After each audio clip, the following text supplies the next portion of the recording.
Welcome students, unique maths lab 'ਤੇ ਤੁਹਾਡਾ ਸਵਾਗਤ ਹੈ। ਅੱਜ ਆਪਾਂ BCA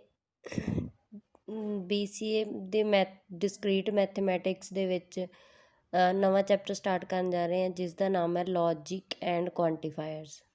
ਲੌਜਿਕ ਜਿਹੜੀ ਹੋਊਗੀ ਆਪਣੇ ਕੋਲ, ਲੌਜਿਕ ਇਜ਼ ਆ ਸਾਇੰਸ ਆਫ ਰੀਜ਼ਨਿੰਗ। ਲੌਜਿਕ ਇੱਕ ਸਾਇੰਸ ਆ ਕਿਹਦੀ? ਰੀਜ਼ਨਿੰਗ ਦੀ। ਠੀਕ ਹੈ, ਤਾਂ ਇਹਦੇ ਵਿੱਚ ਸਭ ਤੋਂ ਪਹਿਲਾਂ ਆਪਾਂ ਗੱਲ ਕਰਾਂਗੇ proposition and statement. Proposition and statement ਕੀ ਹੋਊਗਾ? ਆਪਣੇ ਕੋਲ ਕੋਈ ਵੀ ਲੌਜੀਕਲ ਐਕਸਪ੍ਰੈਸ਼ਨ ਹੋਊਗੀ ਵਿਚ ਇਜ਼ ਟਰੂ ਔਰ ਫਾਲਸ। ਜਾਂ ਤਾਂ ਉਹ ਟਰੂ ਹੋਊਗੀ ਜਾਂ ਫਾਲਸ ਹੋਊਗੀ, ਬਟ ਨॉट बोथ। ਇਹ ਜੋ ਹੈ ਨਾ, ਜਾਂ ਤਾਂ ਮੰਨ ਲਓ ਆਪਣੇ ਕੋਲ ਇੱਕ ਪੀ ਸਟੇਟਮੈਂਟ ਹੈ, ਜਾਂ ਤਾਂ ਉਹ ਕੀ ਹੋਊਗੀ? ਟਰੂ ਹੋਊਗੀ ਜਾਂ ਫਾਲਸ ਹੋਊਗੀ। ਇਹ ਨਹੀਂ ਹੈ ਵੀ ਉਹ ਟਰੂ ਵੀ ਹੋਊਗੀ ਫਾਲਸ ਵੀ ਹੋਊਗੀ। ਠੀਕ ਹੈ, ਤਾਂ ਇਵੇਂ ਦੀਆਂ ਜਿਹੜੀਆਂ ਸਟੇਟਮੈਂਟਸ ਹੋਣਗੀਆਂ ਉਹਨਾਂ ਨੂੰ ਆਪਾਂ ਉਹ ਵਾਲੀ ਸਟੇਟਮੈਂਟ, ਚਾਹੇ ਉਹ ਰੋਂਗ ਆ ਚਾਹੇ ਉਹ ਫਾਲਸ ਆ, ਚਾਹੇ ਉਹ ਰੋਂਗ ਆ ਚਾਹੇ ਉਹ ਟਰੂ ਆ, ਤਾਂ ਉਹਨੂੰ ਆਪਾਂ ਜਿਹੜਾ ਹੈਗਾ ਬੋਲਾਂਗੇ, ਕੀ ਬੋਲਾਂਗੇ? ਸਟੇਟਮੈਂਟ ਬੋਲਾਂਗੇ। ਫੋਰ ਐਗਜ਼ਾਮਪਲ ਜਿਵੇਂ ਆਪਾਂ ਗੱਲ ਕਰ ਲਈਏ, some of 5 and 7 is equal to 9 ਹੈ ਤਾਂ ਸਟੇਟਮੈਂਟ ਹੀ, ਚਾਹੇ 7 + 5 7 is equal to 9। ਇਹ ਕੀ ਹੈ? ਫਾਲਸ ਸਟੇਟਮੈਂਟ ਆ, ਬਟ ਇਹ ਸਟੇਟਮੈਂਟ ਹੈ। ਠੀਕ ਹੈ, ਜਿਵੇਂ ਹੁਣ ਆਪਾਂ ਕਹੀਏ Delhi is capital of India, ਤਾਂ ਇਹ ਵੀ ਕੀ ਹੈ? ਇੱਕ ਸਟੇਟਮੈਂਟ ਆ। ਮੈਥਮੈਟੀਕਲ ਰੀਜ਼ਨਿੰਗ ਦੇ ਵਿੱਚ ਆਪਾਂ ਜਿਹੜੀ ਹੈਗੀ ਆ ਸਟੇਟਮੈਂਟ ਕਿਹਨੂੰ ਨਹੀਂ ਮੰਨਾਂਗੇ? ਜਿਵੇਂ ਆਪਣੇ ਕੋਲੇ ਮੈਂ ਕਿਸੇ ਨੂੰ ਆਪਾਂ ਬਲੈਸਿੰਗ ਦੇ ਰਹੇ ਹਾਂ, ਠੀਕ ਆ, ਕੁਐਸਚਨਿੰਗ ਕਰ ਰਹੇ ਹਾਂ,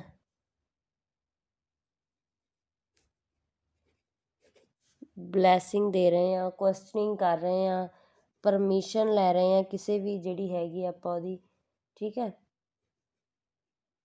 ਪਰਮਿਸ਼ਨ ਆ। ਫਿਰ ਉਸ ਤੋਂ ਬਾਅਦ ਆਪਣੇ ਕੋਲੇ ਜਿਹੜਾ ਹੈਗਾ, ਕਿਸੇ ਨੂੰ ਤੁਸੀਂ ਕੰਪਲੀਮੈਂਟ ਕੀਤਾ, ਤਾਂ ਉਹ ਵੀ ਕੀ ਹੈ? ਇਹ ਜਿਹੜੀਆਂ ਸਾਰੀਆਂ ਚੀਜ਼ਾਂ, ਜਿਵੇਂ ਕਮੈਂਟ ਮੰਨ ਲਓ ਆਪਾਂ ਕਰਦੇ ਹਾਂ, ਇਹ ਸਾਰੀਆਂ ਚੀਜ਼ਾਂ ਜਿਹੜੀਆਂ ਹੈਗੀਆਂ ਇਹਨਾਂ ਨੂੰ ਜਿਹੜਾ ਹੈ ਆਪਾਂ ਸਟੇਟਮੈਂਟ ਦੇ ਵਿੱਚ ਕਾਊਂਟ ਨਹੀਂ ਕਰਦੇ। ਠੀਕ ਹੈ, ਤਾਂ ਇਵੇਂ ਜਿਹੜੀ ਉਹ ਵਾਲੀ, ਫਿਰ ਉਸੇ ਗੱਲ 'ਤੇ ਆ ਗਏ, ਪ੍ਰੋਪੋਜੀਸ਼ਨ ਜਾਂ ਸਟੇਟਮੈਂਟ ਉਹ ਹੋਊਗੀ ਜਿਹੜੀ ਕੀ ਹੈ ਜਾਂ ਤਾਂ ਟਰੂ ਹੋਊਗੀ ਜਾਂ ਫਾਲਸ ਹੋਊਗੀ, ਜਾਂ ਦੋਨੋਂ ਨਹੀਂ ਹੋਊਗੀ। ਦੋਨੋਂ ਨਹੀਂ ਹੋਣੀਆਂ ਚਾਹੀਦੀਆਂ, ਜਾਂ ਟਰੂ ਹੋਣੀ ਚਾਹੀਦੀ ਹੈ ਜਾਂ ਫਾਲਸ ਹੋਣੀ ਚਾਹੀਦੀ ਆ। ਉਸ ਤੋਂ ਬਾਅਦ ਆਪਾਂ ਟਰੁੱਥ ਟੇਬਲ ਜਿਹੜਾ ਹੈਗਾ, ਟਰੁੱਥ ਟੇਬਲ ਦੇ ਵਿੱਚ ਆਪਣੇ ਕੋਲ ਆਊਗਾ, ਜਿਵੇਂ ਆਪਾਂ ਇੱਕ ਸਟੇਟਮੈਂਟ ਪੀ ਲਈ ਆ, ਇੱਕ ਕਿਊ ਲਈ ਆ, ਆਪਾਂ ਜਾਂ ਤਾਂ ਉਹ ਕਹਿੰਦੇ ਪੀ ਵੀ ਟਰੂ ਹੋ ਸਕਦੀ ਹੈ, ਕਿਊ ਵੀ ਟਰੂ ਹੋ ਸਕਦੀ ਹੈ। ਇਹ ਹੋ ਸਕਦਾ ਪੀ ਟਰੂ ਹੋਵੇ ਕਿਊ ਫਾਲਸ ਹੋਵੇ, ਹੋ ਸਕਦਾ ਪੀ ਜਿਹੜੀ ਹੈਗੀ ਫਾਲਸ ਹੋਵੇ ਕਿਊ ਟਰੂ ਹੋਵੇ, ਫਾਲਸ ਹੋਵੇ ਦੋਨੋਂ ਫਾਲਸ ਹੋਣ। ਦੋਨੋਂ ਅਲੱਗ-ਅਲੱਗ ਸਟੇਟਮੈਂਟਸ ਦੀ ਗੱਲ ਕਰ ਰਹੇ ਹਾਂ ਇੱਥੇ ਆਪਾਂ। ਠੀਕ ਹੈ, ਤਾਂ ਇਹਦੇ ਵਿੱਚ ਜਿਹੜੀ ਹੈਗੀ ਆਪਣੇ ਕੋਲੇ ਸਟੇਟਮੈਂਟ ਜਦੋਂ ਅਲੱਗ-ਅਲੱਗ ਆ ਰਹੀ ਆ, ਇਹਦੇ ਜਿਹੜੇ ਹੈਗੇ ਆਪਾਂ ਅੱਗੇ ਆਪਾਂ ਗੱਲ ਕਰਾਂਗੇ ਲੌਜਿਕ ਓਪਰੇਸ਼ਨਸ। ਤਾਂ ਲੌਜਿਕ ਓਪਰੇਸ਼ਨਸ ਲਾ ਕੇ ਆਪਾਂ ਟਰੁੱਥ ਟੇਬਲ ਜਿਹੜਾ ਹੈਗਾ ਬਣਾਵਾਂਗੇ, ਤਾਂ ਉਹਦੇ ਬਾਰੇ ਜਿਹੜੀ ਹੈਗੀ ਅੱਗੇ ਆਪਾਂ ਗੱਲ ਕਰਾਂਗੇ। ਦੈਨ ਨੈਕਸਟ ਆਪਣੇ ਕੋਲੇ ਜੋ ਹੈ ਪੀ ਕਿਊ ਫਾਈਂਡ ਆਊਟ ਕਰਕੇ ਲੌਜਿਕ ਐਕਸਪ੍ਰੈਸ਼ਨਸ ਫਾਈਂਡ ਆਊਟ ਕਰਾਂਗੇ। ਲੌਜਿਕ ਐਕਸਪ੍ਰੈਸ਼ਨ ਦੇ ਵਿੱਚ ਸਭ ਤੋਂ ਪਹਿਲਾਂ ਆਪਣੇ ਕੋਲੇ ਕੰਜੂਗੇਟ ਆਉਂਦਾ ਹੈਗਾ। ਕੰਜੂਗੇਟ ਨੂੰ ਆਪਾਂ ਡਿਨੋਟ ਕਰਦੇ ਹਾਂ ਇਸ ਵੇ ਨਾਲ। ਠੀਕ ਹੈ, ਤਾਂ ਇੰਟਰਸੈਕਸ਼ਨ ਵੀ ਕਹਿ ਸਕਦੇ ਹਾਂ ਆਪਾਂ ਇਹਨੂੰ, ਪਰ ਆਪਾਂ ਸਮਝਣ ਦੇ ਲਈ ਇੰਟਰਸੈਕਸ਼ਨ ਯੂਜ਼ ਕਰ ਸਕਦੇ ਹਾਂ। ਵੈਸੇ ਆਪਾਂ ਉਹਨੂੰ ਕੀ ਬੋਲਦੇ ਹਾਂ? ਕੰਜੰਕਸ਼ਨ। ਇਸ ਜਿਹੜੀ ਹੈਗੀ ਆ ਕੈਪ ਦੀ ਤਰ੍ਹਾਂ ਆਪਾਂ ਜਿਹੜੀ ਹੈਗੀ ਯੂਜ਼ ਕਰਦੇ ਹਾਂ। ਇਹਦੇ ਵਿੱਚ ਕੀ ਹੈ? ਜੇਕਰ ਇੱਕ ਸਟੇਟਮੈਂਟ ਫਾਲਸ ਆ, ਇੱਕ ਵੀ ਸਟੇਟਮੈਂਟ ਮੰਨ ਲਓ ਇੱਕ ਸਟੇਟਮੈਂਟ ਫਾਲਸ ਹੈ ਤਾਂ ਫਾਲਸ। ਠੀਕ ਹੈ, ਫਾਲਸ ਆਪਣੇ ਕੋਲ ਆਨਸਰ ਆਊਗਾ। ਜਿਵੇਂ ਕਿ ਆਪਾਂ ਇੱਥੇ ਉੱਪਰ ਟਰੁੱਥ ਟੇਬਲ ਬਣਾ ਰਹੇ ਹਾਂ, ਪੀ ਕੰਜੰਕਸ਼ਨ ਕਿਉਂ ਬਣਾ ਰਹੇ ਹਾਂ, ਇਹ ਟਰੂ ਆ ਜਾਊਗਾ। ਕੰਜੰਕਸ਼ਨ ਕਹਿੰਦਾ ਜੇਕਰ ਇੱਕ ਵੀ ਇਹਨਾਂ ਦੋਨਾਂ 'ਚੋਂ ਫਾਲਸ ਆ ਤਾਂ ਮੇਰਾ ਆਨਸਰ ਕੀ ਆਊਗਾ? ਫਾਲਸ ਆਊਗਾ। ਫਾਲਸ ਆ ਤਾਂ ਫਾਲਸ। ਠੀਕ ਹੈ, ਇਹ ਕੰਜੰਕਸ਼ਨ ਕਹਿੰਦਾ ਵੀ ਜੇਕਰ ਇੱਕ ਵੀ ਸਟੇਟਮੈਂਟ ਰੋਂਗ ਹੈ ਤਾਂ ਆਪਾਂ ਕੀ ਲਵਾਂਗੇ? ਕੰਜੰਕਸ਼ਨ ਜਦੋਂ ਫਾਈਂਡ ਆਊਟ ਕਰਾਂਗੇ ਤਾਂ ਕੀ ਬਣੂਗਾ? ਫਾਲਸ ਬਣ ਜੂਗੀ ਜੇ ਇੱਕ ਵੀ ਸਟੇਟਮੈਂਟ ਫਾਲਸ ਆ ਤਾਂ। ਫਿਰ ਉਸ ਤੋਂ ਬਾਅਦ ਆ ਗਿਆ ਹੈਗਾ ਡਿਸਜੰਕਸ਼ਨ। ਡਿਸਜੰਕਸ਼ਨ ਨੂੰ ਆਪਾਂ ਡਿਨੋਟ ਕਰਦੇ ਹੈਗੇ ਆ ਦਿਸ ਵੇ ਨਾਲ, ਠੀਕ ਆ। ਇਹ ਕਹਿੰਦਾ ਵੀ ਜੇਕਰ P ਐਂਡ Q ਇੱਕ ਵੀ ਇਹਨਾਂ 'ਚੋਂ ਇੱਕ ਵੀ ਟਰੂ ਹੈ ਤਾਂ ਟਰੂ, ਠੀਕ ਹੈ। ਜਿਵੇਂ ਹੁਣ ਆਪਾਂ ਪਿੱਛੇ ਜਿਹੜੀ ਹੈਗੀ ਟਰੁੱਥ ਟੇਬਲ ਬਣਾਇਆ ਸੀ ਉਹਦੇ ਵਿੱਚ ਗੱਲ ਕਰ ਰਹੇ ਹਾਂ। ਟਰੁੱਥ ਟੇਬਲ ਦੇ ਵਿੱਚ ਇਸੇ ਦੇ ਵਿੱਚ ਹੀ ਗੱਲ ਕਰਾਂਗੇ ਡਿਸਜੰਕਸ਼ਨ ਦੀ।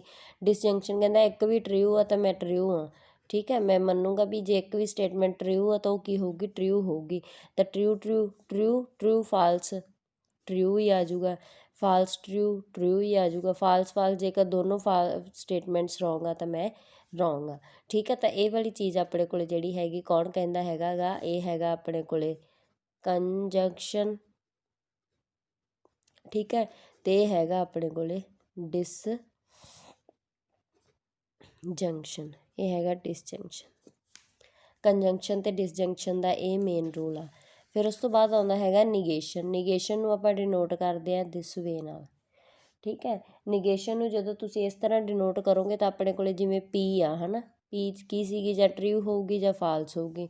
ਜਦੋਂ ਆਪਾਂ ਇਹਦਾ ਨੋਟ P ਫਾਈਂਡ ਆਊਟ ਕਰਾਂਗੇ, ਨੋਟ P ਫਾਈਂਡ ਆਊਟ ਕਰਾਂਗੇ ਤਾਂ ਜਿਹੜਾ ਟਰੂ ਆ ਉਹ ਕੀ ਹੋ ਜੂ, ਫਾਲਸ ਹੋ ਜੂਗਾ, ਜਿਹੜਾ ਫਾਲਸ ਉਹ ਕੀ ਹੋ ਜੂਗਾ, ਟਰੂ ਹੋ ਜੂਗਾ। ਜੇਕਰ ਮੈਂ ਕਹਿੰਦੇ ਜਿਹੜੀ ਹੈਗੀ ਆ ਨੋਟ P ਤੋਂ ਦਾ ਫਿਰ ਨੋਟ P ਫਾਈਂਡ ਆਊਟ ਕਰਾਂ ਤਾਂ ਉਹ ਫਿਰ ਕੀ ਆ ਜੂਗਾ, P ਆ ਜੂਗਾ।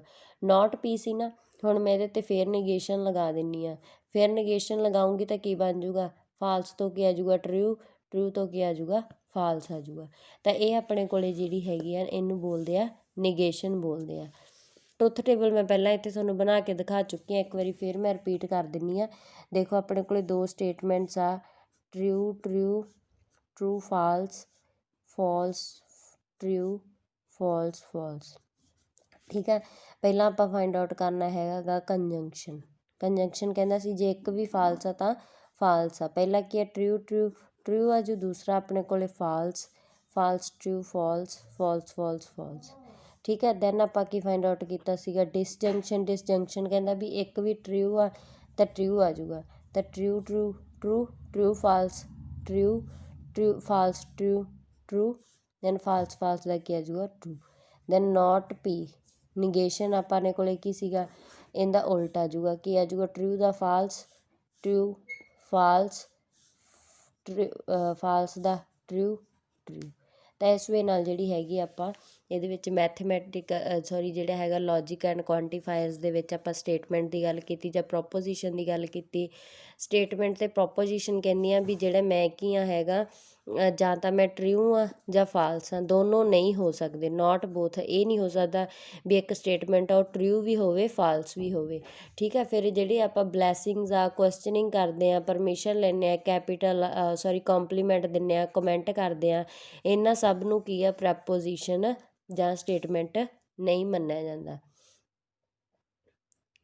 ਦੈਨ ਉਸ ਤੋਂ ਬਾਅਦ ਟਰੁੱਥ ਟੇਬਲ ਆਪਾਂ ਬਣਾਇਆ, ਲੌਜਿਕ ਆਪਰੇਸ਼ਨਸ ਲਗਾ ਕੇ। ਲੌਜਿਕ ਕੰਜੂਗੇਟ ਕਹਿੰਦਾ ਜੇਕਰ ਇੱਕ ਟਰੂ ਆ ਤਾਂ ਟਰੂ ਆ, ਠੀਕ ਹੈ। ਇਹਨੂੰ ਆਪਾਂ ਐਂਡ ਨੋਟ ਕਰਦੇ ਹਾਂ P ਕੰਜੰਕਸ਼ਨ Q, ਠੀਕ ਹੈ। ਤਾਂ ਇਹਦਾ ਮਤਲਬ ਕੀ ਹੁੰਦਾ ਹੈਗਾ, P and Q, P and Q। ਜਿਹੜਾ ਹੈਗਾ ਆਪਣੇ ਕੋਲ ਡਿਸਜੰਕਸ਼ਨ ਆ, ਇਹ ਹੈਗਾ P ਡਿਸਜੰਕਸ਼ਨ Q। This employees that P ਔਰ Q ਜਾਂ P ਜਾਂ Q, ਠੀਕ ਹੈ। ਅਤੇ ਨਿਗੇਸ਼ਨ ਉਸ ਤੋਂ ਬਾਅਦ ਆਪਣੇ ਕੋਲ P ਸੀਗਾ, ਇਹਨੂੰ ਬੋਲਦੇ ਹੈਗੇ ਆਪਾਂ ਨੋਟ P।